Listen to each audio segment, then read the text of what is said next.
What academic or related conditions affected your learning during your transition to senior high school?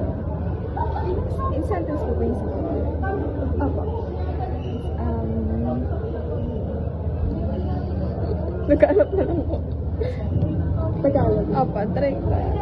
Anong mga pang-akademiko o kaugnay na kondisyon ang naka-apekto sa iyong pag-aaral sa iyong paglipat sa senior high school? Siguro yung yung mga subjects na bago sa pananaw ko. Like, yung P6, yung mga hindi po naturo nung junior high school. Second question po, what factors influence your experience when you shifted from junior to senior high school as a STEM student? Yung mga factors po na tinutukoy dito is yung academic demands na parang more challenging na po. Second naman po, social challenges, social changes. Then pangatlo po, emotional adjustment po. Alin po dun sa tatlo yung naka-influensya po sa inyo? Social, emotional. And increased academic demands po.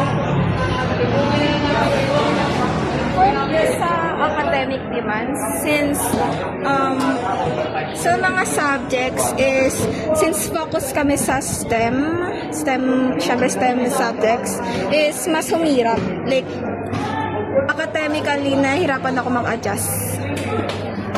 Sa mga subject po ba tulad ng Pascal po? Pascal, pre-cal, ganun po? Wala na po kaming Pascal pre-cal sa grade 12. Mga Gen Chem, P6 yan. Okay po. Then, pangatlo pong tanong, what perspective do you have regarding the factors that influence your experiences when transitioning from junior to senior high school? Ano po yung pananaw na meron po kayo dun sa nabanggit niyo po na factor? Joke lang po pala. Sige po. Meron pa palang Pascal na yun po, yung mga Pascal pre-cal before nung grade 11. Ako. Ano po yung pananaw niyo po dun? Kumbaga, positive po ba yung sa inyo or negative po? For me, positive and both positive and negative, since siya mas humirap, mas bumaba yung parang average, pero positive siya in a way na mas natututo yung tayo as student. Kasi since mas humihirap, mas na-enlighten yung mind natin na mas matuto. Okay. Mas mag-work hard. Fourth question po, name and describe any specific challenges you have encountered as you transition from junior to senior high school. Pwede po ba kayo magbigay ng specific challenges na naranasan niyo po? Na nag-shift po kayo from junior to senior high school. Yung mas, parang yung parang specific po, Challenges. challenges. Yung mga activities, since, especially, yung naalala ko kasi mostly sa math subjects, since mas, nung grade 11 po ako, parang hindi po pwedeng gumamit ng calculator. And bawal din po ng periodic table. Kailangan memorize yun. Yun pa yung challenges na naranasan ko. Kailangan memorize and kailangan mas mag-work hard. Paano po yung nag-transition po kayo sa junior to senior high school? May mga nabigla po ba kayo sa environment ng senior high school? For me, sa environment, same pa rin po. Yung schedule lang po. Siguro, adjust lang po ako sa schedule since parang mas maluwag po yung schedule sa senior high school kaysa po sa junior high school. Which academic difficulties did you find the hardest to manage during your first year in senior high school? Academic difficult na po. Siguro po yung like mga math, P6, Gen Chem, kasi sobrang hirap naman po talaga kasi before hindi naman po siya masyadong natuturo nung junior high school tayo. Okay po. Sixth question po.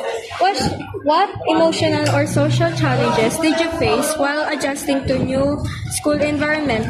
Ano po yung mga emotional challenges and social challenges na nakarap niyo po nung nag-adjust kayo sa panibagong school environment? Sa social, siguro yung pagpapa ko po is, new classmates, new faces, and syempre po, socially, parang kailangan mo po mag-adjust and make new friends. And emotionally naman po, wala naman po masyado nagbago. May nakaranas naman po kayo ng stress, anxiety, pressure po sa emotion? Pressure kasi po nasa cream section ako, pero emotionally parang same pa rin po.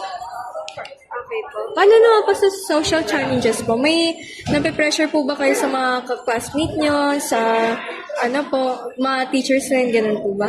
Yes po, since since sa cream section po ako, parang mas high po yung, meron pong standard kami.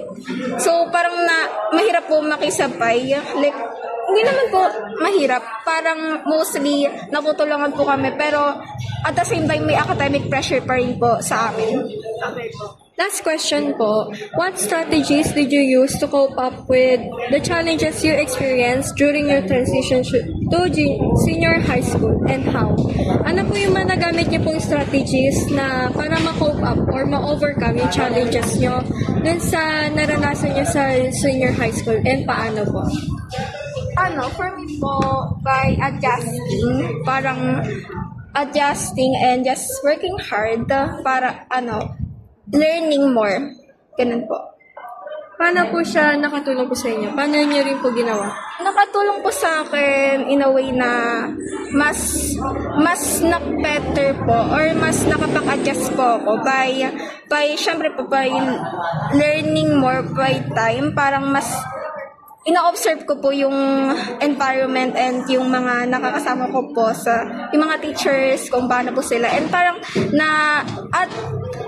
at the same, parang by time na a-adjust po yung sarili ko. Who supported and helped you during your adjustment period, and why? Siguro siyempre po yung teachers and also my classmates na tinutulungan pa ako. Like, kapag hindi ko po alam yung mga lesson, hindi ko po nagigets. Yung parang nakatutulungan po kami. Last po. In what ways did you develop or change your study habits, routines, or behaviors to successfully adapt to senior high school life?